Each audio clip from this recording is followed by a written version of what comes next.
ఒకానొక కాలంలో ఒక ఊరిలో ఇద్దరు స్నేహితులుండేవారు. ఒకరు సోమన్న, మరొకరు ధీరజ్. వారిద్దరికీ గుర్రాలంటే చాలా ఇష్టం. ఊరి చివర జరిగే సంతలో మంచి గుర్రాలను కొని వాటిని పెంచి అవసరమైనప్పుడు అమ్ముతుండేవారు.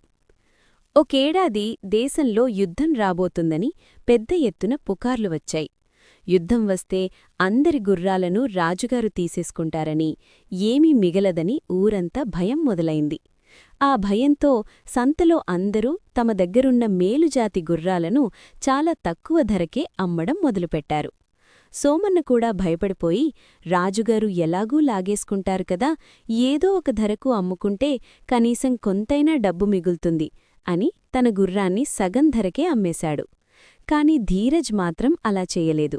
అతను సంతకు వెళ్లి భయంతో తక్కువ ధరకు అమ్ముతున్న బలమైన గుర్రాలను వెతికి మరీ కొన్నాడు.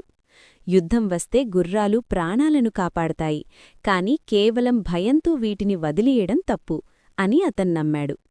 అతన్ని చూసి సోమన్న, నీకు పిచ్చిపట్టింది, త్వరలో నీ గుర్రాలన్నీ పోతాయి అని ఎగతాళి చేశాడు. కాని కొన్ని రోజులకు యుద్ధం రావడం లేదని, అది కేవలం పుకారు మాత్రమేనని తేలింది. అప్పుడు గుర్రాల ధరను మునుపటికంటే రెట్టింపు అయ్యాయి. అప్పుడు ధీరజ్ దగ్గర ఉన్న గుర్రాల విలువ ఎంతో పెరిగింది. లోకం ఒకేలా ఆలోచిస్తున్నప్పుడు మనం కూడా అలాగే ఆలోచించకూడదు.